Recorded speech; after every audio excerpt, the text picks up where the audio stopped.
நாங்கள் வந்து பார்த்திங்கன்னா கொளத்தூர்லேருந்து வந்திருக்கோம். கொளத்தூர்லேருந்து நேற்று நைட்டு கிளம்புனோம். கொளத்தூர் வட சென்னையிலேருந்து கிளம்புனோம்.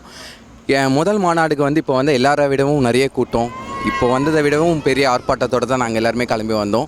முதல் மாநாடை விட இப்போ 2வது மாநாடு வந்து ரொம்ப ஹைப்பில் தான் இருக்குது. எதனால் வந்தோன்னு பார்த்தீங்கன்னா, this is not for money. அதாவது நாங்கள் காசுக்காகவும் வரல. This is not for caste and religion. நாங்கள் ஒரு ஜாதி, ஒரு மதம் அதுக்காகவும் நாங்கள் கூட்டம் எல்லாம் தளபதின்ற ஒருத்தருக்காக வந்த கூட்டம் தான். பார்த்தா அவங்களுக்கே வந்து நிறைய பேர் இன்னும் வந்துக்கிட்டே இருக்காங்க. இப்போது ஆக்சுவலி 1 டேக்கு முன்னாடிலேருந்தே ஃபுல் கூட்டமாகவே இருக்குது. இப்போவும் நாங்கள் போகிறோம். தளபதி அது ஒருத்தரை பார்க்க மட்டும்தான் இவ்வளோ கூட்டம், இவ்வளோ ஆர்ப்பாட்டம் எல்லாமே இவருக்காக மட்டும்தான். கண்டிப்பாக அவர் என்ன பேசினாலுமே நாங்கள் அவர் பேச்சுக்காக மட்டும்தான் வந்திருக்கோமே தவிர வேறு எந்த ஒரு எதிர்பார்ப்புக்காகவே நாங்கள் வரல.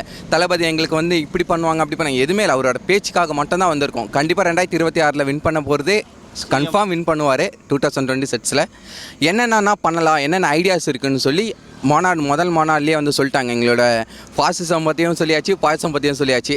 இப்போ யாரை பற்றி தான் பேச போகிறாருன்னு சொல்லி தெரியல. ஸோ மாநாடு எல்லாமே வரோம், எல்லாருமே வந்து மாநாடு நடத்துகிறாங்க. ஆனால் எதுக்காக டிவிஏக்கு மட்டும் இவ்வளோ நெருக்கடிகள்னு சொல்லி தான் தெரியல.